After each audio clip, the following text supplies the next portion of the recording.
இனி கூட்டணிதான். விஜயகாந்த், பவன் கல்யாண் பாணி. பாதையை மாற்றுகிறாரா சீமான்? நடந்து முடிந்த நாடாளுமன்ற தேர்தலில் 8% அதிகமான வாக்குகளை பெற்று அங்கீகாரம் பெற்ற மாநில கட்சியாக பரிணமித்திருக்கிறது நாம் தமிழர் கட்சி. ஆனால் கடந்த 4 தேர்தல்களில் தனித்து போட்டியிட்டு வந்த அந்த கட்சி இதுவரை ஒருமுறை கூட வெற்றி பெற்றதில்லை. அதனால் இனி வரும் காலங்களில் அண்ணனின் திட்டம் வேறு மாதிரியாகவும் இருக்கலாம் என்கிறார்கள் நாம் தமிழர் கட்சி நிர்வாகிகள். 2009இல் இயக்கமாக தொடங்கப்பட்ட நாம் தமிழர் கட்சி 2010இல் கட்சியாக மாற்றப்பட்டது. முதல் முறையாக 2016 சட்டமன்ற தேர்தலில் தமிழகம் முழுவதும் தனித்து போட்டியிட்டு 1% வாக்குகளை மட்டுமே பெற்றது. தொடர்ந்து 2019 தேர்தலில் மீண்டும் தனித்து போட்டியிட்டு 3.67% வாக்குகளை பெற்றது.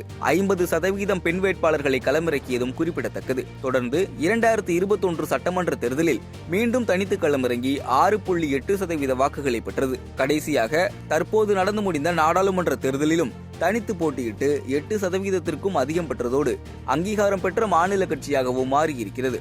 இதெல்லாம் அனைவருக்கும் தெரிந்த கதைதான். ஆனால் 2 சட்டமன்ற தேர்தல், 2 நாடாளுமன்ற தேர்தலில் போட்டியிட்டு வாக்கு சதவீதம் படிப்படியாக உயர்ந்தாலும் வெற்றி கனியை இதுவரை நாம் தமிழர் கட்சியால் பறிக்க முடியவில்லை. அதனால் இனிவரும் காலங்களில் அவர் கூட்டணி முடிவை கூட எடுக்க வாய்ப்பு இருக்கிறது.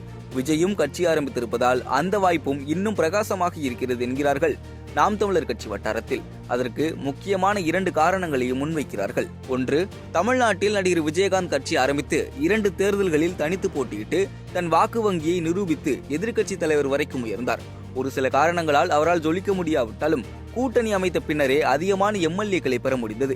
விஜயகாந்த் மட்டுமல்ல, சீமானின் முடிவுகள் மாறுவதற்கும் தற்போது ஆந்திராவின் எதிர்க்கட்சி தலைவராக மாறியிருக்கும் ஜனசேனா கட்சியின் தலைவர் பவன் கல்யாணையும் ஒரு காரணமாக சொல்கிறார்கள். 2014இல் தனியாக கட்சி ஆரம்பித்த பவன் கல்யாண் 2019 தேர்தலில் பகுஜன் சமாஜ் உள்ளிட்ட ஆந்திராவில் பெரிய அளவில் வாக்கு வங்கி இல்லாத கட்சிகளுடன் இணைந்து போட்டியிட்டார். அப்போது அவரால் ஒரு எம்எல்ஏவையும் 5.5% வாக்குகளை மட்டுமே பெற முடிந்தது.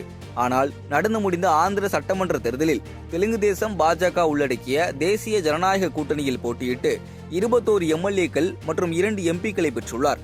போட்டியிட்ட அனைத்து தொகுதிகளிலும் வெற்றி பெற்று 100% வெற்றிக்கு சொந்தக்காரராகியுள்ளார். அதோடு எதிர்க்கட்சியாக தேவையான 18 இடங்களை ஜெகன்மோகன் ரெட்டி பிடிக்காததால் 21 இடங்களை பெற்ற பவன் கல்யாணுக்கு அந்த வாய்ப்பு கிட்டியிருக்கிறது. பவன் கல்யாண் என்னுடைய பேச்சை விரும்பி கேட்பார், என்னை பின்பற்றி என்னை போலவே கையை உயர்த்தி பேசி வருகிறார் என சீமான் பெருமையாக பல இடங்களில் குறிப்பிடுவார். இந்த நிலையில் தற்போது பவன் கல்யாண் வழியை பின்பற்றி கூட்டணி பேருந்தில் ஏறி சீட்டை பிடிக்க சீமானும் முடிவு செய்து விட்டார் என்கிறார்கள் அவருக்கு நெருக்கமான நிர்வாகிகள்.